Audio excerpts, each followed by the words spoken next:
গিন্নি। হ্যাঁ গো, কি হয়েছে তোমার? মুখটা অমন করে আছো কেন? আরে কি, তোমাকে তো যাওয়ার সময় বলে দিলাম বাজার আনতে, তুমি আনোনি। আর বলো না গিন্নি, একটা বিশাল বড় বিপদ হয়ে গেছে। ওমা, বিপদ কেন, কি হয়েছে?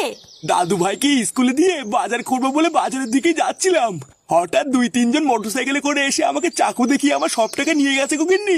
ওমা, সে কি কথা? হ্যাঁ গো গিন্নি, আমি কতবার হাত পা ধরে বললাম দাদা ওটা আমার বাজার করা টাকা, ওটা নেবেন না।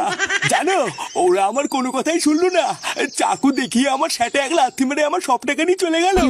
কি বলছো কি? তোমার কোনো জায়গায় লাগেনি তো? না না, আমার লাগেনি, কিন্তু খুব জল তেষ্টা পেয়েছে গো গিন্নি, একটু জল দাও না। হ্যাঁ হ্যাঁ, আমি এক্ষুনি দিচ্ছি, তুমি দাঁড়াও। বাজারের মাঝখানে চাকু দেখি টাকা ছিনতাই করেছে? বালছেড়ে ক্লাবের এলাকায় এত বড় সাহস কার হতে পারে? না, বাড়াই ব্যাপারটা তো ঠিক হজম হচ্ছে না। এটাকে একবার ঘেটে দেখতে হবে দেখছি।